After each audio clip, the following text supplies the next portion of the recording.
Welcome back. Well, Team India's hockey team has made history yesterday, bringing back the bronze, and celebrations went on across the country. But what happened with the players? What were the discussions that took place in the locker room, and what was going on in their minds when that nail-biting match was playing out? We spoke to Lalit Upadhyay, and here's what he said. We are bringing you all the top players of India's bronze-winning team. Lalit Upadhyay is with us at the moment. Lalit, सबसे पहला सवाल, आपके जो captain है हरमनप्रीत सिंह ने माफी मांगी थी कि he is not being able to win the gold. This must have been very emotional after the team lost to Germany. और फिर आज आप फिर से जीते हैं. How does it feel? माफी मांगना ठीक है. He is a big player, best human being and the best captain. मैं इसलिए बोलूँगा क्योंकि उसका लीडरशिप उसने शो किया, और उसके पे भी लोग बहुत बोलते हैं कि हार बार पैट्रिक ड्रैग नहीं मार रहे हैं, ये नहीं मार रहे हैं, लेकिन वो भी इंसान है और माफ़ी मांगना उसके नेचर में है. क्योंकि वो जब भी आता है ग्राउंड में, हम लोग एज अ रूममेट भी रहता हूँ मैं, तो मुझे I know this guy very well, तो मुझे पता है कि हाँ यार कैसा है ये बंदा.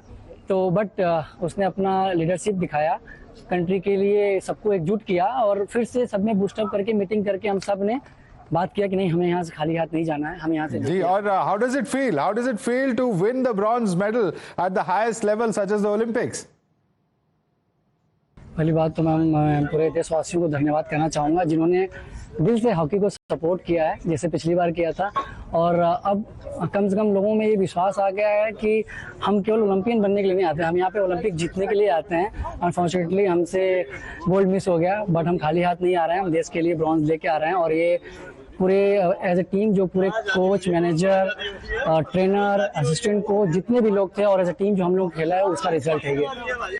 और ये बताइए Lalit, how will you define the win today? कितना मुश्किल था स्पेन के खिलाफ खेलना?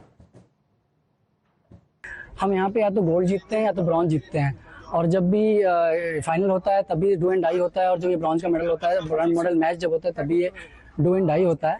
तो वो भी टीम खेलने आई थी, अच्छा खेली, लेकिन हमने जैसा प्लान किया होता, जैसे हमारे कोचेज ने स्ट्रेटजी तैयार की हुई थी, हम उस पर स्टिक रहे, और बस मैम जो भी चीज़ें थी हमने एग्जीक्यूट किया और रिजल्ट हमें मिला.